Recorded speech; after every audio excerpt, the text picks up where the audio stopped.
தற்போது கிடைத்துள்ள அண்மை செய்தி, வண்டலூர் உயிரியல் பூங்காவில் உயிரிழந்த குரங்கு குட்டியின் அந்த உடற்கூராய்வு அறிக்கையை சமர்ப்பிக்க வேண்டும் என்று வனத்துறைக்கு உயர்நீதிமன்றம் உத்தரவு பிறப்பித்துள்ளது. இதுகுறித்த கூடுதல் தகவல்களை வழங்குவதற்காக தலைமை செய்தியாளர் சிவா இணைப்பில் இருக்கிறார். வணக்கம் சிவா, உங்களுடைய விவரங்கள். பவித்ரா, வண்டலூர் உயிரியல் பூங்காவில் உயிரிழந்த குரங்கு குட்டியினுடைய உடல் கூராய்வு அறிக்கையை தாக்கல் செய்ய வனத்துறைக்கு சென்னை உயர்நீதிமன்றம் ஒரு உத்தரவை தற்போது பிறப்பித்திருக்கிறது. கடந்த 2023ஆம் ஆண்டு டிசம்பர் 4ஆம் தேதி ராணிப்பேட்டை மாவட்டம் சோளிங்கர்ல நாய்களுக்கு தடுப்பூசி போடக்கூடிய முகாமில் நாய்களால் கடிக்கப்பட்டு காயமடைந்த ஒரு குரங்கு குட்டியை வனத்துறை பாதுகாப்பாளர் ஒருவர் முகாமில் கலந்து கொண்ட கால்நடை மருத்துவர் வல்லையப்பனிடம் ஒப்படைத்திருந்தார்.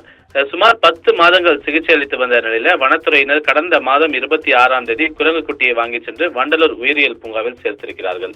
அந்த குரங்கு குட்டிக்கு மீண்டும் உடல்நிலை பாதிக்க வாய்ப்புள்ளதால் குரங்கு குட்டி பூரணமாக குணமடையும் வரை தனது கட்டுப்பாட்டில் ஒப்படைக்க வனத்துறை அதிகாரிகளுக்கு உத்தரவிட வேண்டும் என்று வல்லையப்பன் சென்னை உயர்நீதிமன்றத்தில் ஒரு வழக்கை தாக்கல் செய்திருந்தார்.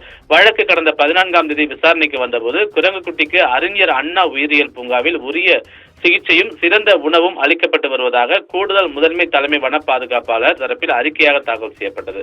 இதை ஏற்றுக்கொண்ட உயர்நீதிமன்றம் வண்டலூர் உயிரியல் பூங்காவில் சேர்க்கப்பட்டுள்ள குரங்கு குட்டியை கால்நடை மருத்துவரிடம் மீண்டும் ஒப்படைக்க முடியாது என மறுத்து அந்த மனுவை தள்ளுபடியும் செய்து ஒரு உத்தரவு பிறப்பித்திருந்தது. இந்த நிலையில் குரங்கு குட்டி கடந்த 20ஆம் தேதி உயிரிழந்த நிலையில இதையடுத்து வல்லையப்பன் தரப்பில் சென்னை உயர்நீதிமன்றத்தில் நீதிபதி கார்த்திகையின் முன்பு குரங்கு குட்டி மரணம் தொடர்பாக ஒரு முறையீடு முன்வைக்கப்பட்டது. அப்போது நவம்பர் 14ஆம் தேதி ஆரோக்கியமாக இருந்ததாக கூறப்பட்ட குரங்கு குட்டி எப்படி இறந்தது என மனுதாரர் தரப்பில் கேள்வியாக எழுப்பப்பட்டிருந்தது. எந்த தொற்றும் பாதிக்காத வகையில 10 மாதங்கள் மனுதாரர் சிறந்த சிகிச்சை அளித்த நிலையில் வண்டலூர் உயிரியல் பூங்காவில் சேர்க்கப்பட்ட 27 நாட்களிலேயே குரங்கு இறந்திருக்கிறது என குற்றம் சாட்டப்பட்டிருக்கிறது. இதனை அடுத்து குரங்கு குட்டியினுடைய உடற்கூராய்வு அறிக்கையை நவம்பர் 28ஆம் தேதி தாக்கல் செய்ய வனத்துறைக்கு உத்தரவிட்ட நீதிபதி அன்றைய தினமே விசாரணையும் நடத்தப்படும் என்று இந்த வழக்கை ஒத்திவைத்திருக்கிறார்கள். பவித்ரா, தகவலுக்கு நன்றி சிவா.